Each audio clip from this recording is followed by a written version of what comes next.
In 1976, I was a married student with a child, attending school at the State University of New York at Brockport, just out of Rochester, living in a not very nice apartment in Albion, New York, that had been in our family for a long time.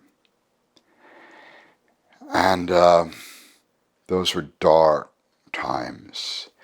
There was school and coming home to poverty.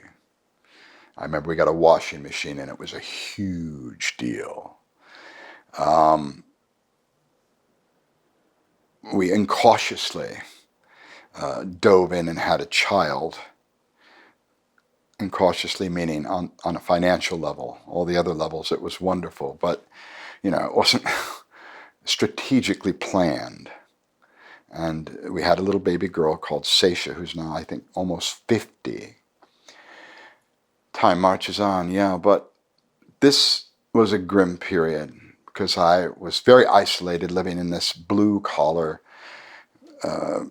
town on the banks of the Erie Canal with a lot of Irish and Italian descendants of immigrants that made the canal, because it was mostly those two, Irish and Italian, that did so. It's an interesting and historic area, but there's nothing happening, So I was a theater student at Brockport, and kind of an underwhelming experience, Paul McCartney once said about the theater, the only thing it ever gave me was a sore ass.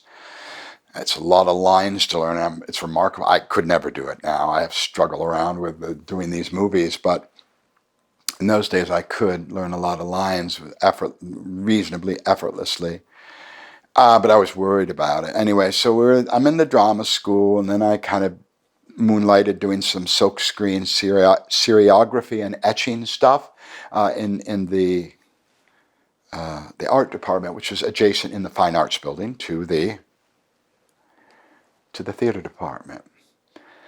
But quite naturally, just like everything else I've ever done, really, I've never forced anything in any of the work that I've done as some kind of a person that would like to be thought of as an artist.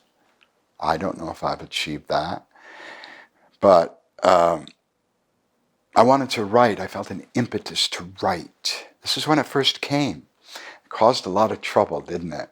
So it's important, I think, to kind of measure where this idea came from, to write. I started working on a book of poetry. It wasn't a book at all. It was just poetry that I wrote, which is out actually as an audio book. It's called Chocolate Wings. And other than being poor and having no hope and thinking, well, how do I ever get a job as an actor, even if I can do it? I still ask myself that question. But it was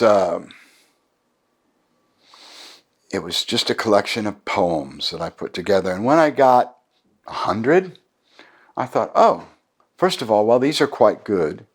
The imagery is quite good. It's prose more than poems, strictly speaking, on a literary scale. And when I got a whack, I thought, well, I'll do a book. And this book, it went through so many incarnations. I worked with someone at the university, because in those days you'd print it out as what we'd call a PDF now, on a kind of a plastic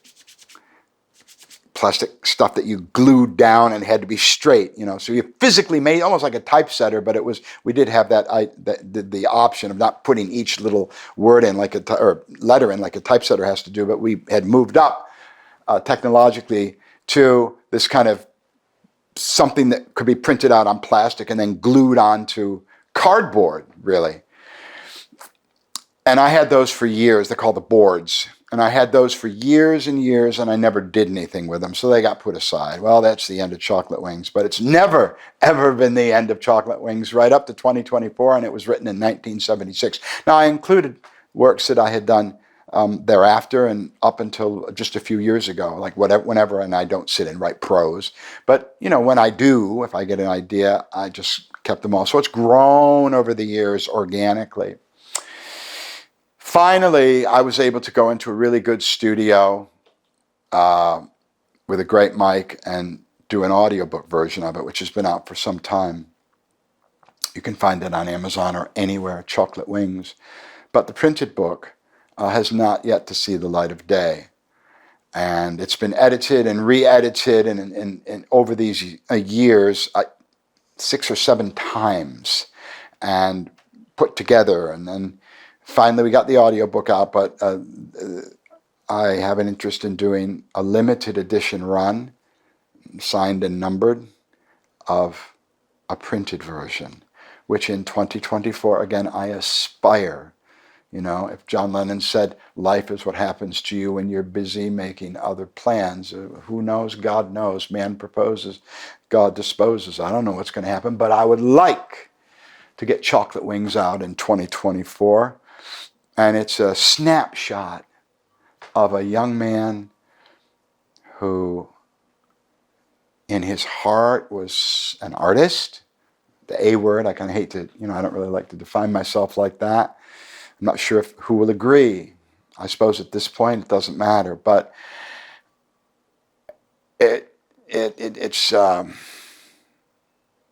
it's quite pure the way it came out for me. It was never forced. I never forced anything like that. Well, later when I wrote books and I had a deadline and contracts and editors and publicists and all the things that happen, if you know about me, you'll know, with this success that I had as a writer, there was a lot of forced writing there because it was deadlines and you get this check if you turn in these amount of chapters. And by then I had many kids and a big family. So, but never. The purity of Chocolate Wings remains to this day.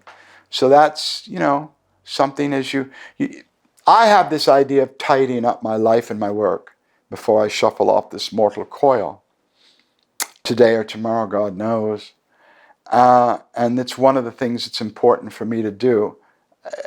I took a 5-year sabbatical and I worked on art, graphics, painting. I'm going to be doing something with those. Hopefully, actually, some of them would look good in the Chocolate Wings, but that's the problem. I have such an abundance of work that putting it together and getting it out with the technology today. Of course, it's much easier than it was, and it's print on demand, so you don't have to warehouse anything. So all things are possible. But Chocolate Wings is, again, a work that's near and dear to my heart, and I think is an interesting document on the dreams of a young man coming from an impossible situation. My father was a plumber, plumbing and heating guy, and my mother was a housewife. I'm from the country, I'm a country boy in rural upstate New York. So there's never any expectation that I would grow up and go out into the world and make, now I think 33, I don't know how many, movies as an actor, and all the books that I did and the success that I've had. It's more the places I've been and the people I've been close to that end up being important. But because of the success I had in my work, I had the an opportunity to get around the world quite a bit. I speak to you here today from Thailand.